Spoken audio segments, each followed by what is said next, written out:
ಹರೇ ಶ್ರೀಕೃಷ್ಣ. ಶ್ರೀಮದ್ ಭಗವದ್ಗೀತೆ ಅಧ್ಯಾಯ 11 ಶ್ಲೋಕ 29.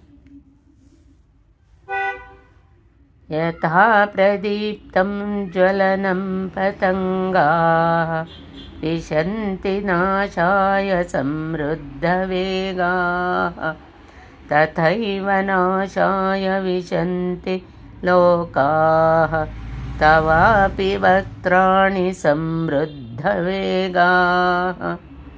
ಈ ಶ್ಲೋಕದ ಭಾವಾರ್ಥ: ಪತಂಗಗಳು ನಾಶವಾಗಲೆಂದೇ ಧಗಧಗಿಸುವ ಬೆಂಕಿ ಉರಿಯನ್ನು ವೇಗವಾಗಿ ಪ್ರವೇಶಿಸುವವೋ, ಅದೇ ರೀತಿಯಲ್ಲಿ ಈ ಎಲ್ಲ ಪ್ರಾಣಿಗಳು ತಮ್ಮ ನಾಶಕ್ಕಾಗಿ ನಿನ್ನ ಬಾಯಿಗೆ ಧಾವಿಸಿ ಹೋಗುತ್ತಿವೆ.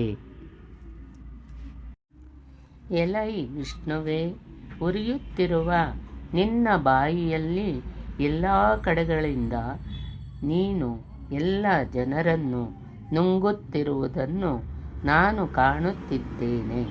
ನಿನ್ನ ತೇಜಸ್ಸಿನಿಂದ ಇಡೀ ವಿಶ್ವವನ್ನು ಆವರಿಸಿದ್ದೀಯೆ.